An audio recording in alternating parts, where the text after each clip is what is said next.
Hebrews 12.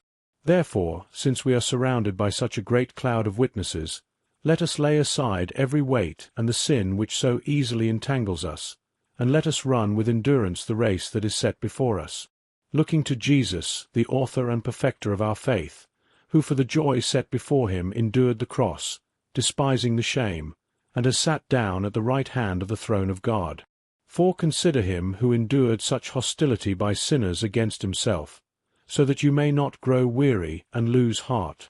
You have not yet resisted to the point of shedding blood in your striving against sin, and you have forgotten the exhortation which speaks to you as to sons.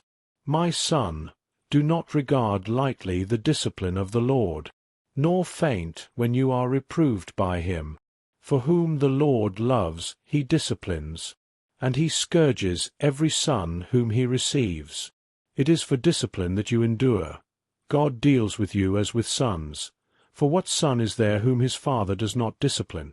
But if you are without discipline, of which all have become partakers, then you are illegitimate children and not sons. Furthermore, we had earthly fathers to discipline us, and we respected them.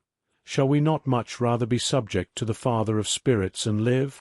For they disciplined us for a short time as seemed best to them, but he disciplines us for our good, so that we may share his holiness.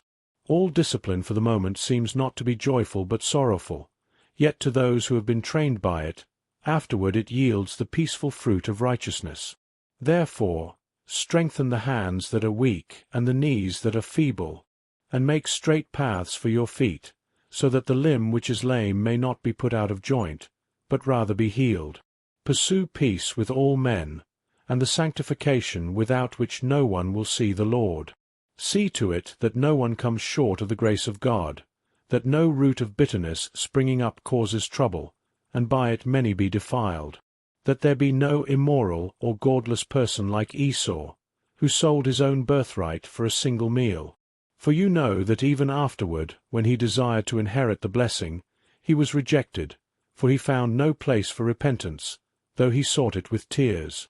For you have not come to a mountain that can be touched, and to a blazing fire, and to darkness and gloom and whirlwind, and to the blast of a trumpet, and the sound of words which sound was such that those who heard begged that no further word be spoken to them. For they could not bear the command, if even a beast touches the mountain, it will be stoned. And so terrifying was the sight that Moses said, I am full of fear and trembling. But you have come to Mount Zion, and to the city of the living God, the heavenly Jerusalem, and to myriads of angels, to the general assembly and church of the firstborn who are enrolled in heaven, and to God, the judge of all, and to the spirits of the righteous made perfect, and to Jesus, the mediator of a new covenant, and to the sprinkled blood, which speaks better than the blood of Abel. See to it that you do not refuse him who is speaking. For if those did not escape when they refused him who warned them on earth, much less will we escape who turn away from him who warns from heaven. And his voice shook the earth then, but now he has promised, saying, Yet once more I will shake not only the earth, but also the heaven. This expression, yet once more, denotes the removing of those things which can be shaken, as of created things, so that those things which cannot be shaken may remain.